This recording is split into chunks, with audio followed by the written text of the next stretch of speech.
It's Liza Lawrence here, host of Wonders and Miracles podcast with my mini message, episode 138, The Lord Will Provide.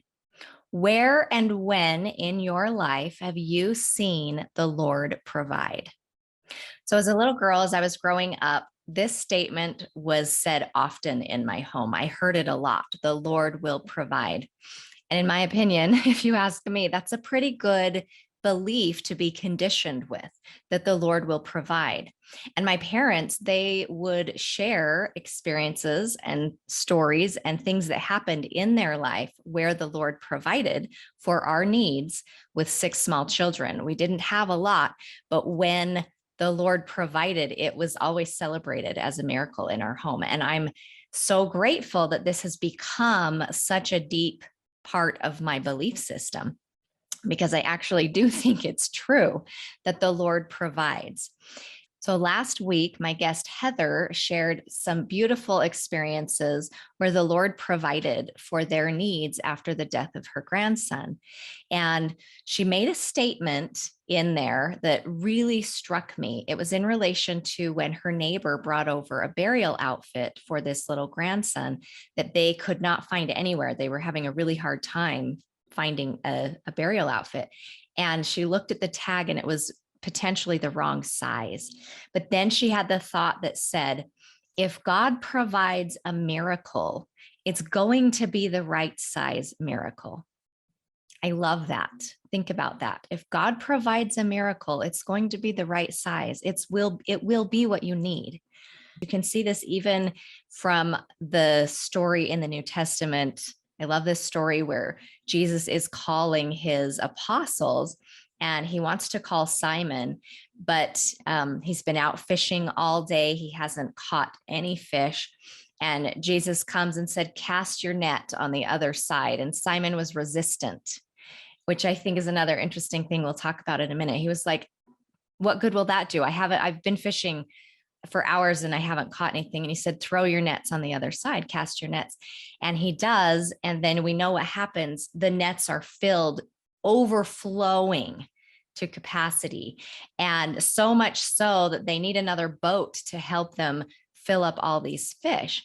But what is really cool about this is the Lord knew to enable these apostles to do the work of the Lord at that time. He provided for their temporal needs and their families were taken care of so they could do the work that he asks them to do, which was to become fishers of men. So I just want to share one recent experience we had with the Lord providing for our needs. And while I'm sharing this experience, I want you to reflect in your life where you have seen the Lord provide for you. And also reflect on if you've ever been resistant to the Lord providing. So this past summer, my husband and I found ourselves in a financial deficit. We were sending my son out on a 2-year mission trip. So the finances to get him ready to go. And then my daughter heading off to college overseas was also a financial burden. And other things were going on. And we had ended up at about a $5,000 deficit in our budget. And for our budget, that is a huge strain. I know for some people that might not feel like a huge strain, but for us, that is a huge strain on our budget. So my husband came to me and shared with me, he does the finances, and said, we're running this deficit and I'm concerned. I don't know how we're going to make this up. And he said, so I wish some magic money would just show up in the mail. We hear those stories of magic money showing up. And I said, okay.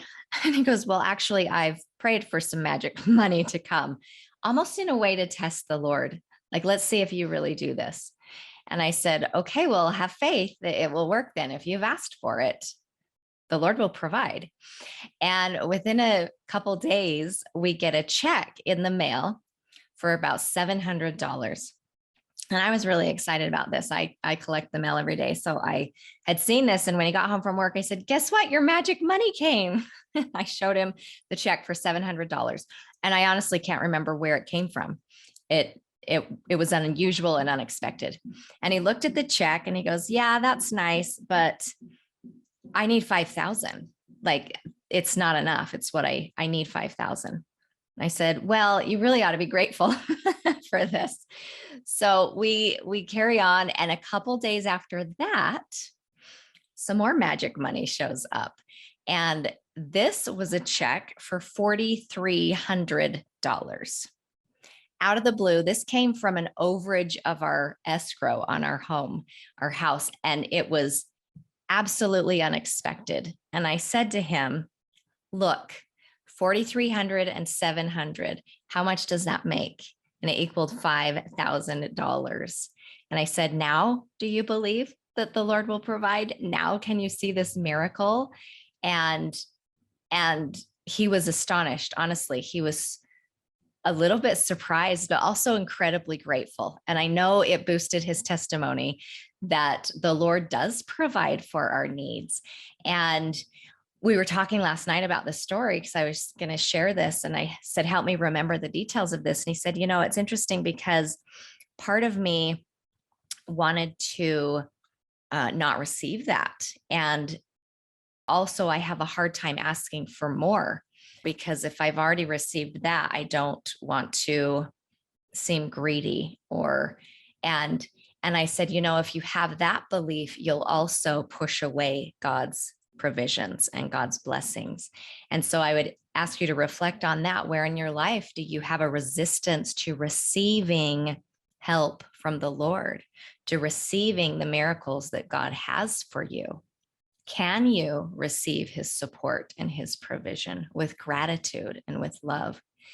And what would your life look like if you truly, deeply knew and believed that the Lord would provide for you? Could you relax a little bit? Would you have less anxiety, less desire to micromanage or control everything? Would you be more flexible? I want to end with a story that I heard years ago from a woman named Deborah Poneman, and it really helped me a lot. And it's a story of a little girl who wanted to plant a flower garden. And so she went to her dad and she told her dad her big dream of planting a flower garden. And her father said, okay, I can help you with that. I'll help you plant your flower garden. And they found a plot of ground and he helped till up the ground with her. He went to the store and bought her flower seeds and they planted the seeds everywhere. And he said, okay, now what you have to do every day is you have to come out and water your seeds.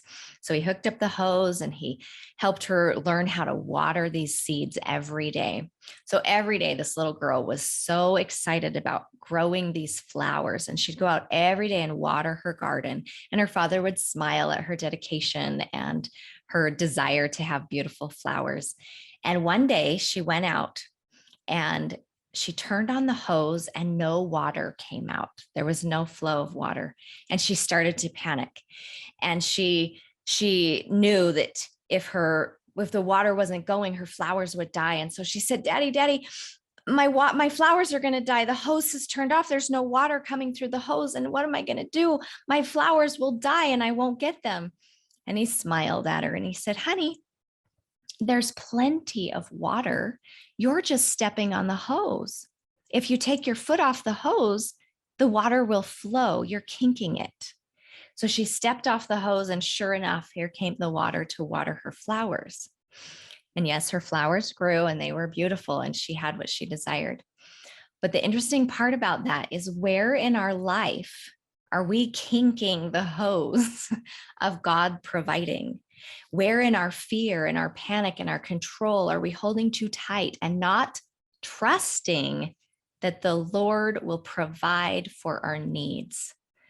I want you to think about that this week and think about also evidence where he has provided for you to help build that belief and that faith that he will and he does provide. So those are my thoughts for us this week. I hope you have a beautiful week.